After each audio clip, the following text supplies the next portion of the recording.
Hi everyone, I'm Oxnard Police Chief Jason Benites. The topic of today's video is about protests and demonstrations. Just this past week, there have been several large-scale demonstrations in our city, ranging from school walkouts to marches and demonstrations. We've not seen any of this size in our city for several years. The starting topic for this video is the First Amendment of the United States Constitution, which protects free speech and the right of peaceful assembly.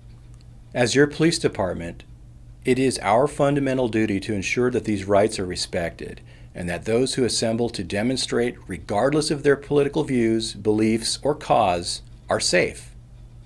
The majority of demonstrations and their participants are law-abiding and don't present anything for us to worry about. These demonstrations are usually held in one location, and they have been almost always peaceful and problem-free. There are those times when demonstrations go mobile and turn into marches. This involves large numbers of people walking in the streets or in traffic. When this occurs, our position places priority on the safety of demonstrators and motorists. This involves sending officers and police staff to help manage traffic safety-related issues. This likely involves restricting vehicular traffic in areas where people are in the roadways and the medians. This is the case because it is especially dangerous when people are occupying our city's busy thoroughfares. But there's another side to these events that must also be addressed here. Unfortunately, there have been some activities that were not only unsafe but illegal. Let me give you some examples of what we've seen this past week.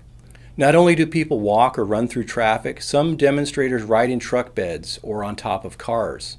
During last Saturday's demonstration on Saviors Road, someone fell out of the rear of a truck bed as it made a U-turn and was significantly hurt.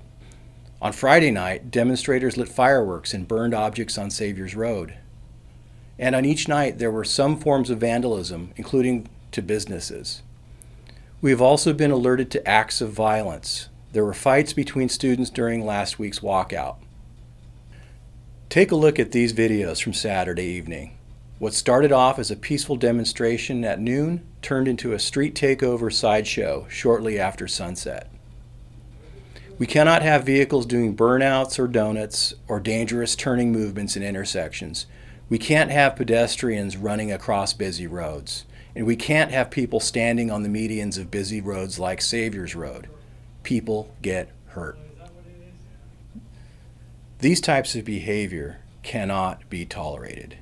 It is dangerous for vehicle occupants as well as bystanders and pedestrians. This changes the way we approach this. Our department will investigate these types of instances. If we can identify a driver, a citation or arrest may be coming. If we identify your vehicle, we can impound it. In the past few days, we have done just that. The few people that engage in dangerous and illegal behavior will be subject to citation or arrest. Demonstrate responsibly, safely, and within the law. We're asking that our community work with us. We ask that organizers help discourage bad behaviors and not put your police officers in a bad position.